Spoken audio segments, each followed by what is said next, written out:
आरा के इंजीनियर ने बनाया तैरता घर, बाढ़ प्रभावितों के लिए एक नई उम्मीद। बिहार के 200 गांव में बाढ़ का कहर। आरा के इंजीनियर प्रशांत कुमार ने बाढ़ प्रभावित इलाकों के लिए एक अनोखा तैरने वाला घर तैयार किया है। यह घर 108 वेस्ट ड्रग्स पर तैरता है और इसमें किचन, बाथरूम और बेडरूम जैसी सभी सुविधाएं मौजूद हैं। बिहार में कोसी, गंडक और बागमती नदियों से आई बाढ़ ने 200 से अधिक गांव को प्रभावित किया है, जिससे 1.5 लाख से ज्यादा लोग संकट में हैं। दरभंगा, सीतामढ़ी, शिवहर और पश्चिम चंपारण में 7 तटबंध भी टूट चुके हैं। आरा बिहार के आरा से एक इंजीनियर ने बाढ़ जैसी आपदाओं के दौरान सुरक्षित रहने के लिए एक अनोखा तैरता घर बनाया है। ये घर विशेष रूप से बाढ़ के समय तैरने के लिए डिजाइन किया गया है और इसमें सभी आवश्यक सुविधाएं जैसे कि किचन, बाथरूम और बेडरूम शामिल है। घर के निर्माण में 108 वेस्ट ड्रम्स का इस्तेमाल किया गया है और इससे पूरी तरह से पर्यावरण अनुकूल सामग्री से बनाया गया है, जिसमें मिट्टी, घास फूस और बांस जैसी सामग्रियां शामिल हैं।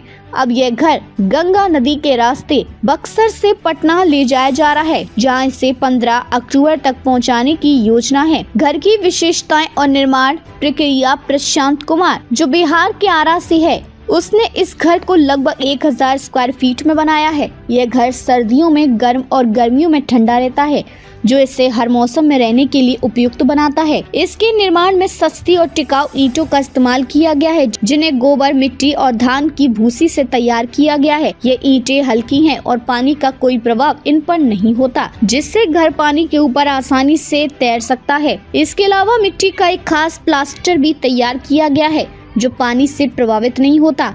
इस घर को लोहे के एंगल से पानी के नीचे बांधा गया है ताकि यह स्थिर बना रहे और लहरों के साथ बहता ना जाए। बाढ़ की स्थिति में यह घर पूरी तरह से सुरक्षित रहेगा और लंबे समय तक उपयोग में लाया जा सकता है। प्रशांत का आइडिया और प्रेरणा। प्रशांत को यह अनोखा घर बनाने का विचार तब आया जब वे 2017 में बाइक से स्कॉटलैंड गए थे। इस यात्रा के दौरान उन्होंने कई देशों का दौरा किया और बाढ़ प्रभावित लोगों की समस्याओं को देखा। इसके बाद उन्होंने बिहार लौटकर हर साल आने वाली बाढ़ की समस्या का हल ढूंढने के लिए इस परियोजना पर काम शुरू किया। घर के बार बार बर्बाद होने की समस्या को देखते हुए उन्होंने इस तैरते हुए घर का डिजाइन तैयार किया, जो बाढ़ के पानी में डूबने की बजाय तैरता रहेगा।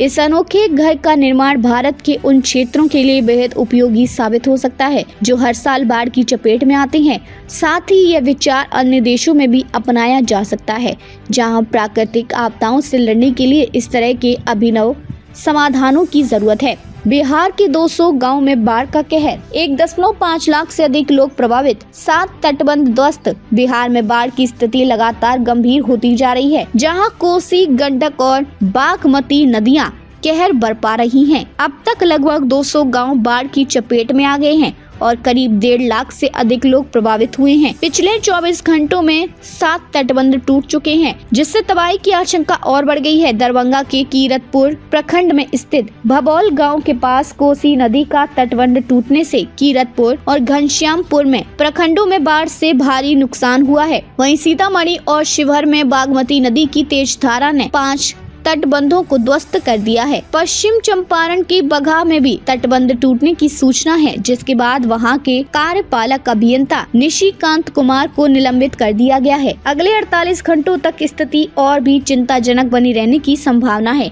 कोसी और गंडक नदियों में पानी छोड़ने की रफ्तार में थोड़ी कमी आई है, लेकिन उत्तर बिहार में अभी भी हालात गंभीर बने हुए हैं। गंगा नदी भी पटना में खतरे के निशान को पार कर चुकी है। जल संसाधन विभाग के प्रधान सचिव संतोष कुमार मल्ल ने सभी अभियंताओं को अगले 3 दिन तक अलर्ट रहने का निर्देश दिया है। इस बीच एक प्रेरणादायक घटना में टिकेश्वर स्थान थाना क्षेत्र के प्राथमिक विद्यालय की शिक्षक बाढ़ के बावजूद अपनी जान जोखिम में डालकर स्कूल पहुंचते दिखाई दिए, जो उनके समर्पण का प्रतीक है।